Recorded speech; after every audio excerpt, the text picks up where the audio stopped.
Hello friends, mission job में आपका स्वागत है। आज हम लोग देखेंगे सीआरपीएफ में जो बहाली निकली है सब इंस्पेक्टर और असिस्टेंट सब इंस्पेक्टर की, उससे रिलेटेड सारे तथ्यों को हम लोग समझेंगे। अप्लाई करने की तिथि, लास्ट डेट, एज क्या है, रिलैक्सेशंस क्या है, फी क्या आपको लगने हैं, पोस्ट वाइज या फिर कह सकते हैं कैटेगरी वाइज पोस्टों की संख्या कितनी है, उसकी एलिजिबिलिटी को देखेंगे, एग्जाम पैटर्न्स को समझेंगे, सिलेबस को समझेंगे और फिजिकल स्टैंडर्ड। और हाँ दोस्तों, सिलेक्शन प्रोसेस को समझेंगे, कैसे इसकी सिलेक्शन प्रोसेस किया है।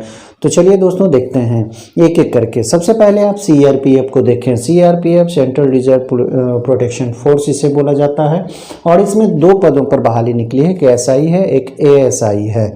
दोनों पदों पर बहाली निकली है। ऑनलाइन प्रक्रिया है, ऑनलाइन आवेदन देना है। तो तिथि जो है 1 मई से शुरू होने हैं, अभी अनाउंस हुआ है और 1 मई से ये प्रस्तावित है ऑनलाइन अप्लाई करने की तिथि है। लास्ट डेट की अगर बात करें तो 21 मई लास्ट डेट है इसका, 21/5/2023। तो 1 तारीख से शुरू होकर 21/5 तक ये चलेगी प्रक्रिया। फी की अगर बात करें तो एसआई के लिए 200 रुपया, यूआर, ओबीसी और ईडब्ल्यूएस को लगने हैं, जबकि अगर आप एएसआई में अप्लाई करते हैं तो आपको 100 रुपये का फी आपको लगता है यूआर, ओबीसी और ईडब्ल्यूएस के लिए। जबकि एससी एसटी में अगर आप हैं तो आपको नील 1 भी रुपया फी के रूप में नहीं देने हैं। तो इस तरह से आपने फी देखा, एसआई के लिए 200 रुपया और एएसआई के लिए 100 रुपया, और यूआर, ओबीसी, ईडब्ल्यूएस को ही फी पेमेंट करने होंगे, एससी एसटी को फी पेमेंट नहीं करने होंगे। यहाँ देखिए अनाउंस कर दिया गया है, एडमिट कार्ड का डेट तक के अनाउंसमेंट कर दिया गया है। यह 13 जून को एडमिट कार्ड निकलेगा। कहने का मतलब है कि ये जो बहाली प्रक्रिया है एकदम तेज है। मई में अप्लाई होना है, जून में एडमिट कार्ड निकलता है और जून में ही इसका एग्ज़ाम होता है। और समझिए इसका प्रोसेस कितना फास्ट है।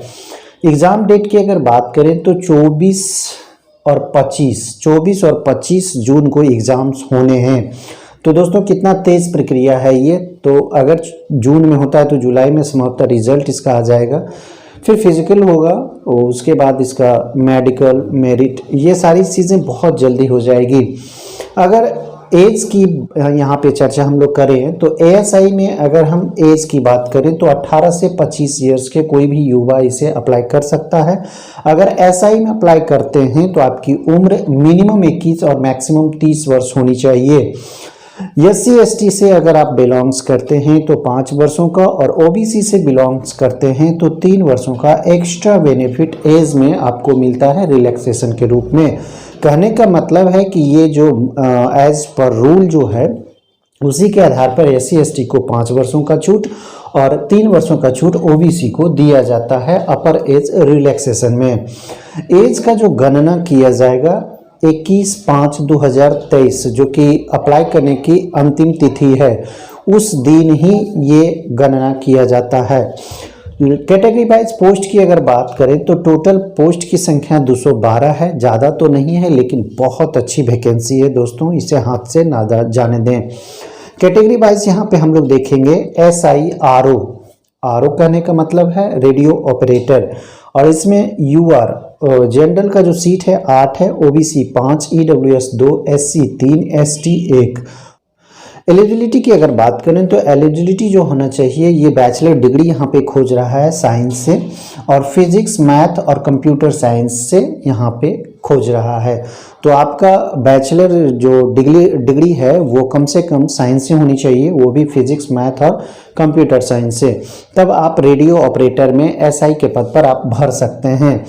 एसआई यानी कि सब इंस्पेक्टर क्रिप्टो पोस्ट है, और इसमें जनरल का जो पोस्ट है वो 2 है, ओबीसी 2, ईडब्ल्यूएस 1 और एससी 1, एसटी 1।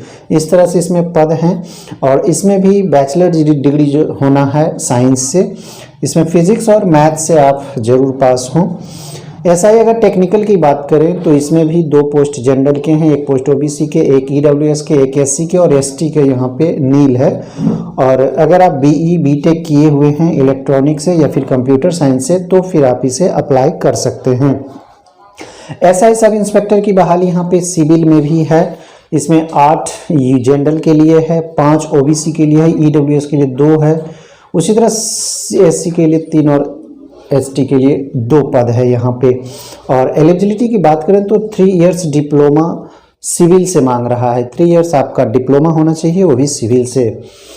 एएसआई की बहाली टेक्निकल में यूआर यानी कि जनरल 59 पोस्ट, ओबीसी में 39 पोस्ट, ईडब्ल्यूएस में 15 पोस्ट, एससी में 22 पोस्ट और एसटी में 11 पोस्ट। सबसे ज़्यादा वैकेंसी एएसआई टेक्निकल में ही है। और इसमें जो एलिजिबिलिटी है 3 इयर्स डिप्लोमा, और इसमें जो डिप्लोमा आप किए हुए हैं वो रिलेटेड ट्रेड से होनी चाहिए। तो इस पर भी आप ध्यान दें भरते समय, ये सारी चीज़ें अगर आप अर्हता रखते हो तभी आप बढ़ें। एएसआई ड्राफ्ट्समैन का भी यहाँ पे बहाली है और जनरल का 6 सीट है, ओबीसी में 4 है, ईडब्ल्यूएस में 2 है, एससी में 2 और एसटी में 1 है। सेम सिचुएशंस यहाँ भी है, 3 इयर्स डिप्लोमा मांग रहा है ड्राफ्ट्समैन या फिर संबंधित ट्रेड से। तो इस तरह से आपने देखा कैटेगरी वाइज पोस्ट को, एलिजिबिलिटी को भी यहाँ पे आपने देखा। एक एक चीज़ को हम बेहतरीन ढंग से आपके समक्ष प्रस्तुत करेंगे दोस्तों आम भाषा में, ताकि आप एक एक करके सब कुछ सीख जाएं, समझ जाएं, ताकि आपको भरने में परेशानी ना हो और तैयारी करने में भी परेशानी ना हो, क्योंकि हम हैं। ठीक है। उसके बाद अगर हम यहाँ पे देखें सिलेक्शन प्रोसेस की जो क्रिया है वो सबसे पहले आपको रिटेन एग्जाम्स देने होंगे। अगर आप इसमें क्वालिफाई करते हैं तो पीएसटी आपका होगा, पीईटी होगा। अगर इसमें भी आप क्वालिफाई कर जाते हैं तो आपका डॉक्यूमेंट वेरिफिकेशन होना है, उसके बाद मेडिकल की प्रक्रिया होगी और फिर ज्वाइनिंग की प्रक्रिया यहाँ पे होनी है। एग्जाम पैटर्न जो होना है, एग्जाम पैटर्न सीबीटी के माध्यम से कंप्यूटर बेस्ड टेस्ट होने हैं यहाँ पे, रिटेन टेस्ट, और एमसीक्यू फॉर्मेट में होंगे, यानी कि मल्टीपल चॉइस क्वेश्चंस यहाँ पे पूछे जाएंगे आपसे। निगेटिव की अगर बात करें तो निगेटिव यहाँ पे 1/4 है, 1/4 यहाँ पे निगेटिव है। टाइम देखें, टाइम 2 घंटे का समय यहाँ पे दिया जा रहा है। 2 पार्ट में एग्जाम्स होने हैं, पार्ट 1 और पार्ट 2, जो कि सिलेबस में हम आगे चल के देखेंगे कि आखिर वो चीज़ है क्या। क्वेश्चन नंबर जो होगा वो 100 होगा। मार्क्स की अगर बात करें तो 200 मार्क्स होगा, और एएसआई में क्वेश्चन 100 होंगे और मार्क्स भी 100 होंगे। तो एएसआई में क्वेश्चंस की संख्या 100 और मार्क्स की संख्या 100, कहने का मतलब है हर क्वेश्चन 1 मार्क्स। जबकि एसआई की अगर बात करें तो हर क्वेश्चन पे 2 मार्क्स आपको यहाँ पे मिलेंगे। सिलेबस की चर्चा यहाँ पे हम लोग कर लें, सिलेबस समझ लें कैसे क्या है। एसआई, आरओ, क्रिप्टो, टेक्निकल के लिए जो है उसके लिए हम यहाँ पे देखेंगे। तो पार्ट 1 और पार्ट 2 यहाँ पे देखिए 2 भाग में डिवाइड कर दिया गया है क्वेश्चन पेपर को। एक क्वेश्चन पेपर जो होगा आपका पार्ट 1 का, उसमें रीजनिंग, जीए और इंग्लिश के क्वेश्चंस होंगे। रीजनिंग के 20 क्वेश्चंस, जीए जनरल अवेयरनेस जिसे जीएस भी कहते हैं उसके 20 क्वेश्चंस होंगे, जनरल इंग्लिश के भी 10 क्वेश्चंस होंगे, और टोटल क्वेश्चंस की अगर बात करें तो 50 क्वेश्चंस होंगे। तो यहाँ पार्ट 1 जो होगा वो रीजनिंग, जीए और इंग्लिश के होंगे। अगर पार्ट 2 की बात करें तो रिलेटेड ट्रेड से क्वेश्चंस होंगे 50 क्वेश्चंस, यानी कि 100 मार्क्स यहाँ पे, 100 मार्क्स यहाँ पे। अगर एसआई, आरओ, क्रिप्टो और टेक्निकल की बात करते हैं तो यहाँ पे देख लें संबंधित ट्रेड से 50 क्वेश्चंस होंगे, और पार्ट 1 जो होगा वो रीजनिंग, जीए और इंग्लिश, यहाँ भी 50 क्वेश्चन, 100 क्वेश्चंस होंगे, 200 मार्क्स के होंगे। चलिए एएसआई की अगर हम यहाँ पे चर्चा करें तो एएसआई का जो सिलेबस है वो थोड़ा सा भिन्न है। क्या भिन्न है यहाँ पे देख लें। मैथ में 15 क्वेश्चंस होंगे, 15 नंबर के होंगे। साइंस में 15 क्वेश्चंस होंगे, 15 नंबर के होंगे। इंग्लिश के भी यहाँ पे 15 क्वेश्चंस होंगे और 15 नंबर के होंगे। जीए यानी कि जनरल अवेयरनेस के भी यहाँ पे 15 क्वेश्चंस होंगे और 15 नंबर। कहने का मतलब है ये 60 क्वेश्चन होंगे और 60 मार्क्स के भी होंगे। ठीक है, 60 क्वेश्चन 60 मार्क्स के होंगे। उसके बाद 40 क्वेश्चंस जो होने हैं वो रिलेटेड ट्रेड से होने हैं। 40 क्वेश्चंस एएसआई जो आप भरना चाहते हैं उसमें रिलेटेड ट्रेड से 40 क्वेश्चंस होंगे और 40 मार्क्स के होंगे। तो ASI math, science, English, general awareness जो कि 10th स्टैंडर्ड का रहेगा, लेवल का रहेगा, और सभी में 15 क्वेश्चंस होंगे, यानी कि 60 क्वेश्चंस यहाँ पे होंगे 4 सेगमेंट में, और रिलेटेड ट्रेड से 40 क्वेश्चंस। कहने का मतलब है 100 क्वेश्चन 100 मार्क्स एएसआई के लिए। एएसआई के लिए 100 क्वेश्चंस 200 मार्क्स। 50 क्वेश्चंस जो होगा वो जनरल अवेयरनेस, इंग्लिश और रीजनिंग के होंगे, जबकि रिलेटेड ट्रेड से 50 क्वेश्चन 100 मार्क्स के होंगे। तो ये सिलेबस है आपका, एग्जाम पैटर्न है। एमसीक्यू फॉर्मेट में सीबीटी होने हैं, 2 घंटे का समय दिया जाएगा, निगेटिव 1/4 होगा। तो ये सारी चीज़ों को आप समझ लें। अब फिजिकल स्टैंडर्ड की बात करें, अगर आप सारी अर्हताओं को रखते हैं लेकिन फिजिकल स्टैंडर्ड आपके पास नहीं है तो आप एलिजिबल नहीं होते हैं ऐसे पदों पर बहाली के लिए। तो उन चीज़ों को पहले आप देख लें, ठीक है। क्या है, हाइट आपकी जो होनी चाहिए वो 170 सेंटीमीटर होने चाहिए अगर आप यूआर, ओबीसी और एससी मेल हैं तो। एससी भी यहाँ छोड़ा नहीं गया है, ओबीसी को भी यहाँ पे कोई रिलैक्सेशन नहीं है। यूआर तो खैर रिलैक्सेशन इसमें है ही नहीं, ईडब्ल्यूएस के लिए भी यहाँ रिलैक्सेशन नहीं है, लेकिन आपका जो हाइट होना चाहिए 170 सेंटीमीटर होना चाहिए। और अगर एसटी में हैं तो आपको 162 सेंटीमीटर लंबाई अगर आप हैं तो आप एलिजिबल हैं एसटी कैंडिडेट के लिए। वहीं अगर फीमेल की बात करें तो यूआर हो, ओबीसी हो, एससी हो, अगर महिला हैं तो 157 सेंटीमीटर आपकी हाइट होनी चाहिए, ऊंचाई होनी चाहिए।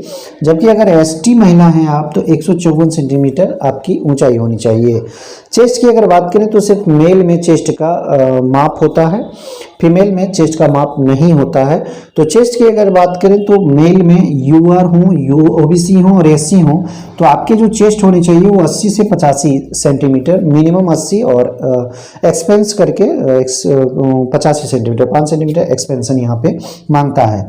एसटी में अगर है तो 77 टू 77 सेंटीमीटर मिनिमम और 82 मैक्सिमम होनी चाहिए। मेल की यहाँ पे चर्चा हुई। तो फिजिकल स्टैंडर्ड अगर आप क्वालिफाई करते हैं तो आगे आप फिजिकल एफिशिएंसी में आते हैं।